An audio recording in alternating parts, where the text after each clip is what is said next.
I will be talking with you today about sustainability of a rice farmer through dignifying. So dignifying sustainability of rice farmers. So this is my topic today. I will be talking based on my 45 years of experience in rice cultivation and related agriculture. What we are seeing, let us see what international community is talking about. Internationally, it is confirmed that food shortage is inevitable and chaotic situation will prevail.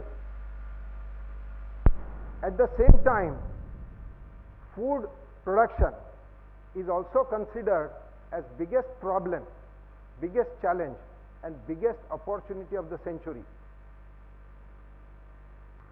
Dr. Stephen Hawking, one of the great philosophers, he says food shortage will create,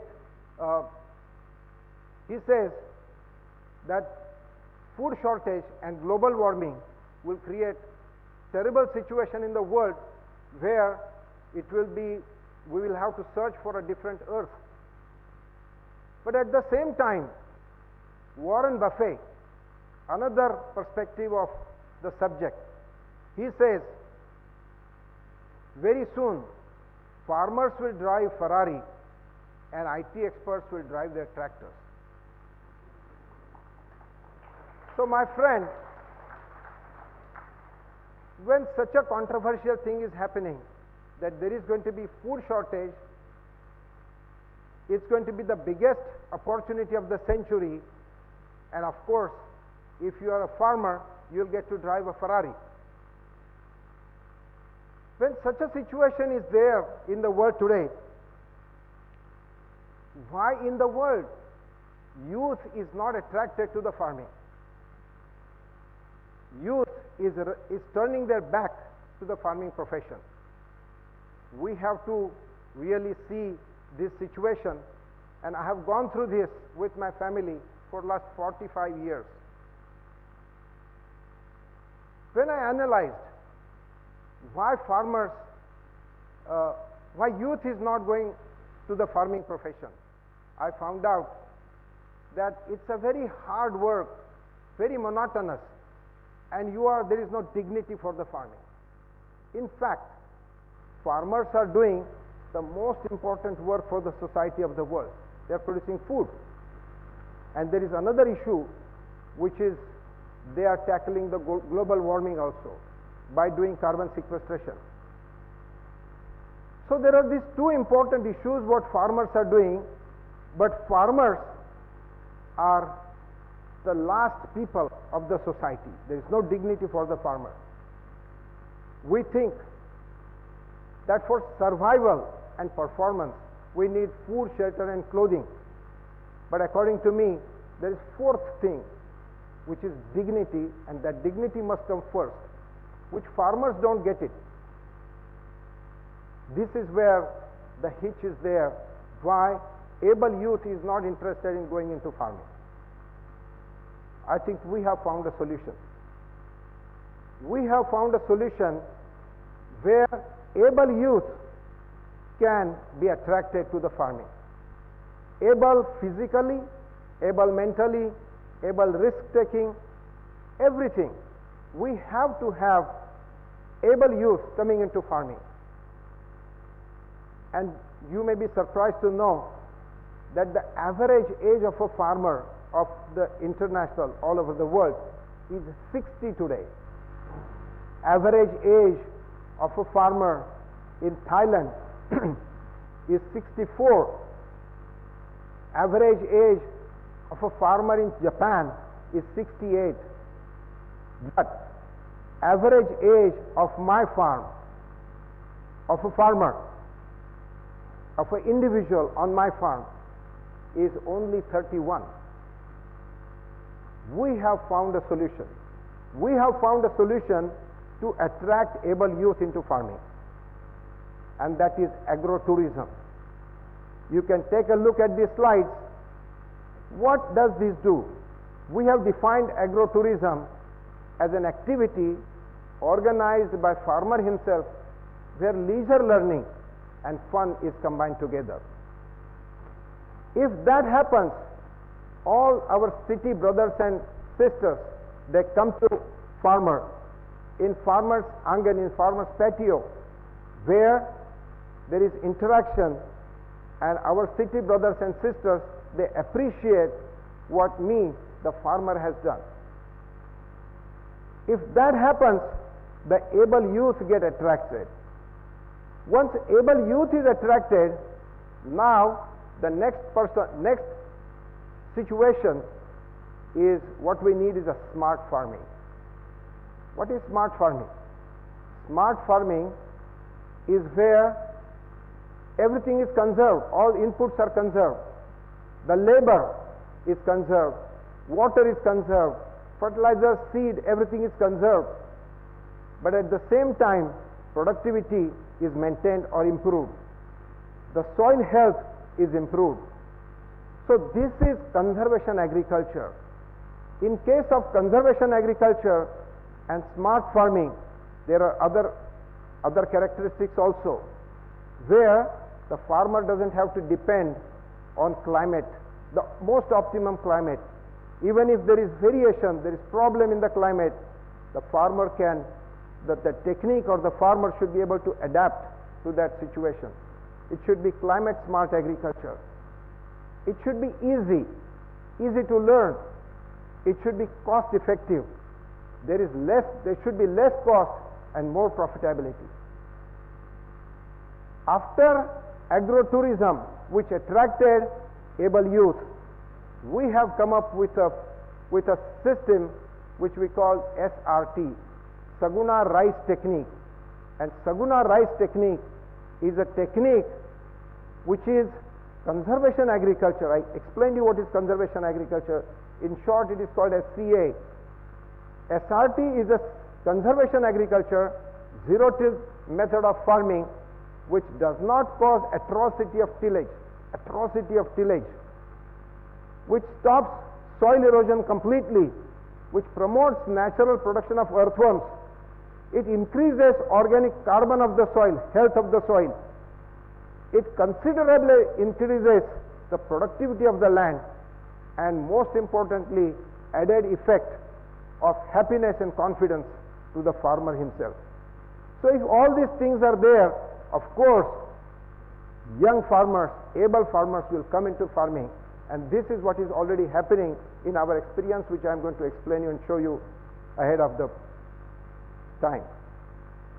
When I say SRT, Saguna Rice Technique, it's not only for rice. This same method is applicable to all different crops, as you can see in the slide: groundnut, wheat, of course rice, cotton, maize or jowar. All these crops and many all other crops can be cultivated by SRT method. SRT has come as a boon to the farmer. It's reducing a lot of efforts, it's reducing cost of production, it's reducing all different things where farmers are becoming happy. It came into our life in 2011. We were working since 1997. 2011 we had the first plot which was successful. Then we took it to the farmers in 2013. Initially we had 30 farmers. Today we have 3,000 plus farmers who have chosen the path of happiness, happy livelihood. Friends, I want to tell you something very important. Farming for food production, farming for fiber production can be done by two different methods. One is a degenerative method of farming, and second is a regenerative method of farming. In case of degenerative method, where we do plowing, tillage, where there is a lot of loss, the most importantly, the carbon. The carbon in the soil, the organic carbon in the soil gets out, it goes out in the environment. and it starts creating problems, the global warming.